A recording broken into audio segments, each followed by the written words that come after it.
हे देववृंद, हम अपने कर्णों के माध्यम से कल्याणकारी वचनों को सुने। जो भी याज्ञिक अनुष्ठान के योग्य है, हम अपनी आँखों से उस मंगलमय कार्यों को संपादित होते देखें। हे देववृंद, रोग मुक्त इंद्रियों एवं स्वस्थ शरीर के माध्यम से हम आपकी आराधना करते हुए भगवान श्री ब्रह्मा द्वारा निर्धारित आयु को प्राप्त करें। महान कीर्तिवान तथा ऐश्वर्यशाली देवराज इंद्र हमारा कल्याण करे।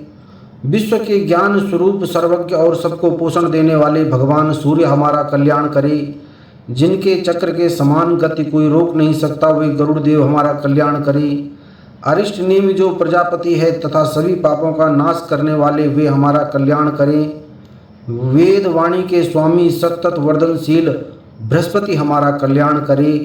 हे ईश्वर, सर्वत्र शांति की स्थापना हो। भगवान गणपति को मेरा नमस्कार है। हे गणेश, तुम ही प्रत्यक्ष तत्व हो, एकमात्र तुम ही करता हो, तुम ही एकमात्र धरता हो, तुम ही एकमात्र हरता हो। निश्चय ही तुम ही सब रूपों में उपस्थित ब्रह्म हो, तुम ही साक्षात नित्य आत्मस्वरूप हो। मैं न्याय संगत कहता हूँ, मैं सत्य कहता हूँ। हे श्री गणेश, आप मेरी रक्षा करो। आप वक्ता अर्थात बोलने वाले की रक्षा करो। आप श्रोता अर्थात सुनने वाले की रक्षा करो। आप दाता की रक्षा करो। आप धाता की रक्षा करो। व्याख्या करने वाले आचार्य की रक्षा करो। आप शिष्य की रक्षा करो। आप पश्चिम से रक्षा करो। आप पूर्व से रक्षा करो। आप उत्तर से रक्षा करो। आप दक्षिण से रक्षा करो। आप ऊपर से रक्षा करो। आप नीचे से रक्षा करो। आप मेरी सब प्रकार से रक्षा करो। आप सब ओर से मेरी रक्षा करो। आप चारों ओर से मेरी रक्षा करो। हे गणपति, तुम ही वांगमय तथा चिन्मय हो, तुम ही आनंदमय, तुम ही ब्रह्ममय, तुम ही सच्चिदानंद और अद्वितीय हो, तुम ही प्रत्यक्ष ब्रह्म हो, तुम ही ज्ञानमय तथा तुम ही विज्ञानमय हो। ये संपूर्ण जगत तुमसे उत्पन्न होता है तथा ये संपूर्ण जगत तुम में ही सुरक्षित रहता है।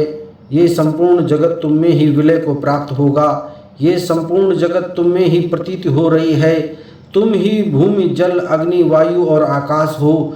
तुम ही चारों प्रकार की वाणी अर्थात परा, पश्यंती, वैखरी और मध्यमा हो। तुम प्रकृति के तीनों गुणों सत्व, राजस और तमस से परे हो।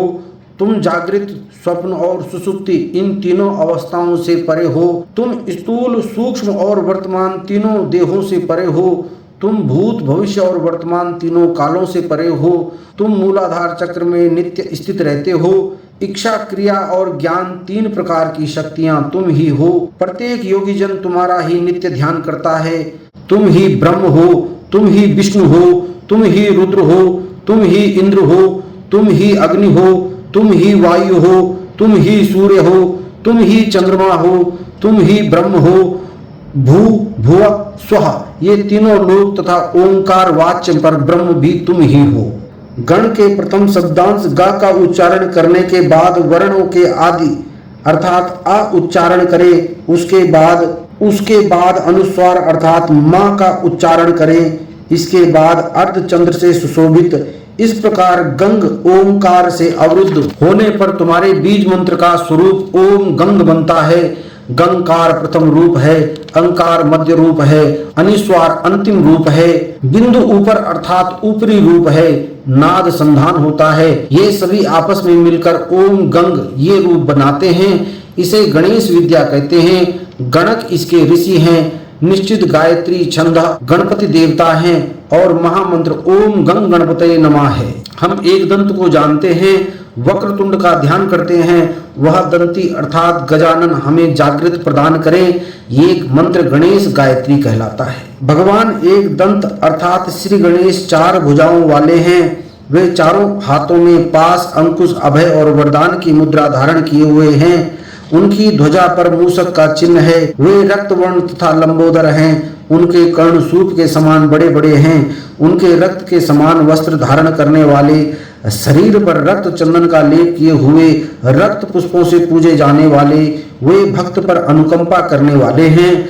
जगत के कारण और अच्युत हैं। सृष्टि के आदि में आविर्भूत प्रकृति और पुरुष से परे श्री गणेश जी का जो नित्य ध्यान करता है वह सभी योगियों में श्रेष्ठ है। वातपति को मेरा नमस्कार है, गणपति को मेरा नमस्कार है, प्रथम पति अर्थात शिव जी के गणों के अधिनायक को नमस्कार, लंबोदर एक दंत शिव जी के पुत्र तथा श्री वरद मूर्ति को नमस्कार है। यह अथर्वशीष जो भी इसका पाठ करता है वह ब्रह्म को प्राप्त करने का अधिकारी हो जाता है, उसके सब प्रकार की विघ्न बाधाएं समाप्त हो जाती है, वह सब जगह सुख प्राप्त करता है तथा पांचों प्रकार के महान पातकों और उपपातकों से मुक्त हो जाता है। जो भी इसका सायंकाल में पाठ करता है उसके पूरे दिन के पापों का नाश हो जाता है। प्रातः काल पाठ करने वाले से रात्रि के पापों का नाश हो जाता है। जो प्रातः साय दोनों समय इसका पाठ करता है वह निष्पाप हो जाता है। वह सभी जगह विघ्नों का नाश कर धर्म अर्थ काम और मोक्ष को प्राप्त करता है। यह अथर्वशीष इसको नहीं देना चाहिए जो शिष्य ना हो, जो मोहवश अपात्र को उपदेश देता है वह महापापी हो जाता है। यह अथर्वशीष का सहस्त्र बार पाठ करने से उपासक जो भी कामना करता है वह सिद्ध कर लेता है। जो भी अथर्वशीष का पाठ करते हुए गणपति का स्नान कराता है वह वक्ता बन जाता है। जो चतुर्थी तिथि को उपवास करते हुए इसका जाप करता है वह विद्यावान हो जाता है। यह अथर्वण ऋषि का वाक्य है, इसे पाठ करने वाले को कभी भय नहीं होता। जो दूर्वा के द्वारा भगवान गणपति का यज्ञ पूजन करता है वह कुबेर के समान हो जाता है। जो धानी और लाई के द्वारा यज्ञ का पूजन करता है वह यशस्वी और मेधावी होता है। जो सहस्त्र मोदकों द्वारा यज्ञ और पूजन करता है वह मनोवांछित फल को प्राप्त करता है। जो गाय के देसी घी युक्त संविदा से यज्ञ पूजन करता है वह सब कुछ प्राप्त कर लेता है। यज्ञ उपरांत 8 ब्राह्मणों को सम्यक रीति से भोजन कराने पर व्यक्ति सूर्य के समान तेज प्राप्त कर लेता है। सूर्य ग्रहण में, महानदी में या श्री गणेश की प्रतिमा के समीप इस अथर्वशीष को जपने से इसकी सिद्धि हो जाती है। वह महाविघ्न, महादोषों और महापापों से मुक्त हो जाता है। जो इस प्रकार ये जानता है वह सर्वज्ञ हो जाता है, वह सर्वज्ञ हो जाता है। ओम शांति शांति शांति।